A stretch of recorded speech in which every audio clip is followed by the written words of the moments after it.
Hello hello ಮಚಾ, ನಿಂಗೆ life ಅಲ್ಲಿ ಕಷ್ಟ ಅಂತ ಬಂದಾಗ ನಿನ್ ಜೊತೆ ಯಾರಿರ್ತಾರೆ? ನೀನೇ ಇರ್ತೀಯ ಮಚ್ಚ. ವಾ, ನನ್ ಎಷ್ಟು ಅರ್ಥ ಮಾಡ್ಕೊಂಡಿದ್ಯಾ, ಥ್ಯಾಂಕ್ಸ್ ಮಚಾ. ಕಷ್ಟ ಅಂತ ಬಂದಾಗ ಯಾವಾಗಲೂ ನೀನೇ ನನ್ ಜೊತೆಗೆ ಇರ್ತೀಯ. ಯಾಕಂದ್ರೆ ಆ ಕಷ್ಟ ಸ್ಟಾರ್ಟ್ ಆಗದೆ ನಿನ್ನಿಂದಲೇ. ಲೋ, ಹೋದ್ ತಿಂಗಳು ಕಾಲೇಜಲ್ಲಿ ಸೀನಿಯರ್ಸ್ ಎಲ್ಲ ನೀನು ಗುಂಪಾಕೊಂಡಿರ್ಬೇಕಾದ್ರೆ ಬಂದಿದ್ ಯಾರು? ನಾನು.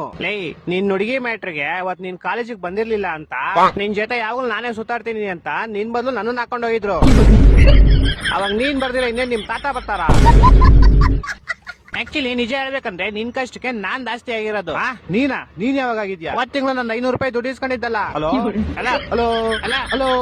ನಿಮ್ ಮನೆಯಲ್ಲ ಹೆಂಗವ್ರೆ? ಚೆನ್ನಾಗವ್ರೆ ಮಚಾ. ಅದ್ರ ತಿಂಗಳು 250 ರೂಪಾಯಿ ರೀಚಾರ್ಜ್ ಮಾಡ್ಕೊಂಡಿದ್ದಲ್ಲ. Hello hello hello hello. ಊಟ ಎಲ್ಲ ಆಯ್ತು ತಾನೆ? ಹ್ಞೂ ಮಚಾ, ಆಯ್ತು. ನಿಂದು? ಅದ್ರ ತಿಂಗಳು 200 ರೂಪಾಯಿ ಪೆಟ್ರೋಲ್ ಇಸ್ಕೊಂಡಿದ್ದಲ್ಲ. ಮಚಾ, ಏನು ಕೇಳಿಸ್ತಾ ಇಲ್ಲ. ನಿಂಗೆ ಆಮೇಲೆ ಮಾಡ್ಲಾ? ಆಮೇಲೆ ಮಾಡುವಂತೆ ನಾನು ಸ್ಟೋರಿ ಹೇಳ್ತೀನಿ ಕೇಳಿಲ್ಲಿ. ಹೇಳು. ನನ್ ಫ್ರೆಂಡ್ ಒಬ್ಳು ಮದ್ವೆನೇ ಇಲ್ಲ ಅಂತ ಕನ್ಸ್ ಕಟ್ಕೊಂಡು ಅವ್ರ ಮನೆಯವ್ರು ತೋರಿಸಿದ ಹುಡುಗನ ಜೊತೆ ಮದ್ವೆ ಆಯ್ತಾಳೆ. ಆದ್ರೆ ಫಸ್ಟ್ ನೈಟ್ ಅಲ್ಲಿ ಅವಳಿಗೆ ಗೊತ್ತಾಗುತ್ತೆ ಅವ್ರ ಗಂಡ ತುಂಬಾ ಕೆಟ್ಟವನು ಅಂತ.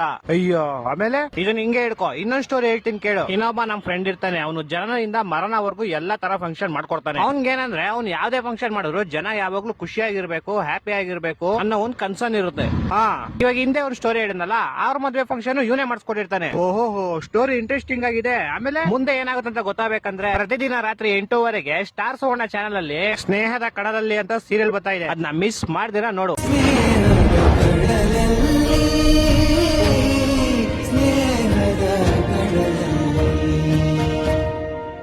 ಕೆಳಗೆ ಕುತ್ಕೊಳ್ಳ. ಬಡೂರ್ ಕುತ್ಕೊಳ್ಳೋದ್ ಕೆಳಗೆ ಊಟ ಮಾಡಕ್ಕೆ. My father is a rich man. ನೋಡಿ ನಿಮ್ಮ ಅಪ್ಪನ. ನಾವೆಲ್ಲ ಡೈನಿಂಗ್ ಟೇಬಲ್ ಮೇಲೆ ಚೇರ್ ಮೇಲೆ ಕುತ್ಕೊಳ್ಳೋ ಬೇವರ್ಸಿ. ಲೋ ಮಚ್ಚ, ನೋಡೋ ಶೂಟಿಂಗ್ ಸ್ಟಾರ್ ಹೋಯ್ತೈತೆ. ಅಪ್ಪ ಜೋರೆ ನನ್ನ ಬೆಳ್ಳಿಗೆ ಮಾಡ್ಬಿಡಪ್ಪ. ನೋಡಿ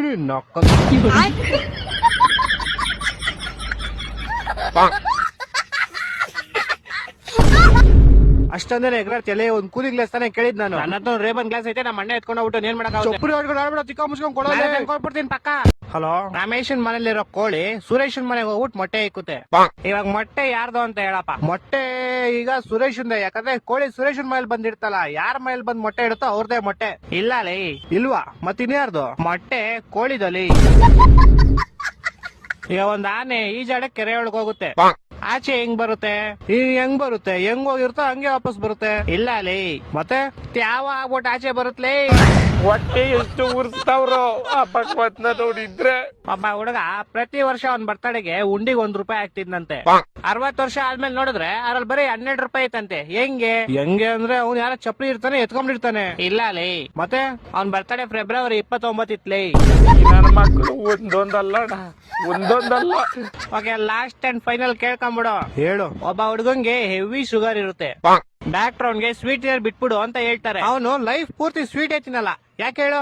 ಇದಕ್ಕೂ ಯಾವ್ದೋ ಉಲ್ಟಾ ಸೀದಾ ಆನ್ಸರ್ ಇರುತ್ತೆ ಪಕ್ಕ. ಯಾಕಂದ್ರೆ ಅವ್ನ್ಗೆ ನಾನು ಹೇಳ್ತೀನಿ ಕೇಳು. ಹೇಳು. ಯಾಕಂದ್ರೆ ಆವಾಗ್ಲೇ ಹೇಳದ್ನಲ್ಲ, ಅವ್ನಿಗೆ ಶುಗರ್ ಇರುತ್ತೆ, ಡಾಕ್ಟರ್ ಇರ್ತಾರೆ, ಅದಕ್ಕೆ. ಹೊಟ್ಟೆ ಎಷ್ಟು ಉರ್ಸ್ತಾವ್ರೋ ಆ ಭಗವತ್ನ ನೋಡಿದ್ರೆ ಸರು ನಾಶ ಮಾಡ್ಬೇಕು.